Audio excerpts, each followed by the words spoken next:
ভ্ৰান্ত ধাৰণালৈ ইয়াক মেডিচিন বুলি ভাবি আপোনালোকে গড়বিলাকক হত্যা নকৰিব।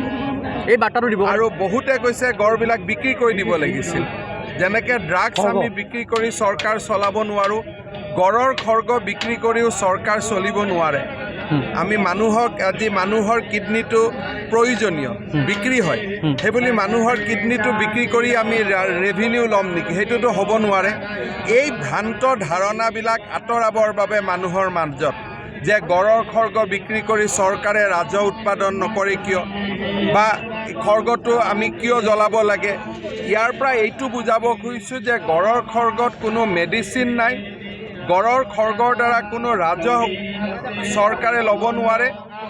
ই এটা আপুৰুগীয়া সম্পদ আৰু ই জীয়াই থকাটোৱে আমাৰ কাৰণে আটাইতকৈ গৌৰৱ। ইয়াক মাৰি পেলাই ইয়াৰ খৰ্গ কাটি কোনো এখন সভ্য সমাজে জীয়াই থাকিব নোৱাৰে। সেই বাৰ্তাটো আজি আমি ইয়াৰ জৰিয়তে দিব খুজিছোঁ। ভ্ৰান্ত ধাৰণালৈ ইয়াক মেডিচিন বুলি ভাবি আপোনালোকে গড়বিলাকক হত্যা নকৰিব। এই বাৰ্তাটো দিব আৰু বহুতে কৈছে গড়বিলাক বিক্ৰী কৰি দিব লাগিছিল। যেনেকৈ ড্ৰাগছ আমি বিক্ৰী কৰি চৰকাৰ চলাব নোৱাৰোঁ, গড়ৰ খৰ্গ বিক্ৰী কৰিও চৰকাৰ চলিব নোৱাৰে। আমি মানুহক আজি মানুহৰ কিডনীটো প্ৰয়োজনীয় বিক্ৰী হয়, সেইবুলি মানুহৰ কিডনীটো বিক্ৰী কৰি আমি ৰেভিনিউ ল'ম নেকি? সেইটোতো হ'ব নোৱাৰে। এই ভ্ৰান্ত ধাৰণাবিলাক আঁতৰাবৰ বাবে মানুহৰ মাজত যে গড়ৰ খৰ্গ বিক্ৰী কৰি চৰকাৰে ৰাজহ উৎপাদন নকৰে কিয়, বা খৰ্গটো আমি কিয় জ্বলাব লাগে, ইয়াৰ পৰা এইটো বুজাব খুজিছোঁ যে গড়ৰ খৰ্গত কোনো মেডিচিন নাই, গড়ৰ খৰ্গৰ দ্বাৰা কোনো ৰাজহ চৰকাৰে ল'ব নোৱাৰে।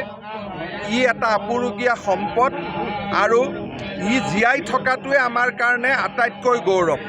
ইয়াক মাৰি পেলাই ইয়াৰ খৰ্গ কাটি কোনো এখন সভ্য সমাজে জীয়াই থাকিব নোৱাৰে। সেই বাৰ্তাটো আজি আমি ইয়াৰ জৰিয়তে দিব খুজিছোঁ। ভ্ৰান্ত ধাৰণালৈ ইয়াক মেডিচিন বুলি ভাবি আপোনালোকে গড়বিলাকক হত্যা নকৰিব। এই বাৰ্তাটো দিব আৰু বহুতে কৈছে গড়বিলাক বিক্ৰী কৰি দিব লাগিছিল। যেনেকৈ ড্ৰাগছ আমি বিক্ৰী কৰি চৰকাৰ চলাব নোৱাৰোঁ, গড়ৰ খৰ্গ বিক্ৰী কৰিও চৰকাৰ চলিব নোৱাৰে।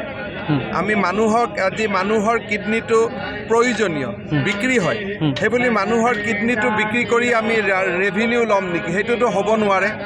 এই ভ্ৰান্ত ধাৰণাবিলাক আঁতৰাবৰ বাবে মানুহৰ মাজত যে গড়ৰ খৰ্গ বিক্ৰী কৰি চৰকাৰে ৰাজহ উৎপাদন নকৰে কিয়, বা খৰ্গটো আমি কিয় জ্বলাব লাগে, ইয়াৰ পৰা এইটো বুজাব খুজিছোঁ যে গড়ৰ খৰ্গত কোনো মেডিচিন নাই, গড়ৰ খৰ্গৰ দ্বাৰা কোনো ৰাজহ চৰকাৰে ল'ব নোৱাৰে। ই এটা আপুৰুগীয়া সম্পদ আৰু ই জীয়াই থকাটোৱে আমাৰ কাৰণে আটাইতকৈ গৌৰৱ। ইয়াক মাৰি পেলাই ইয়াৰ খৰ্গ কাটি কোনো এখন সভ্য সমাজে জীয়াই থাকিব নোৱাৰে। সেই বাৰ্তাটো আজি আমি ইয়াৰ জৰিয়তে দিব খুজিছোঁ।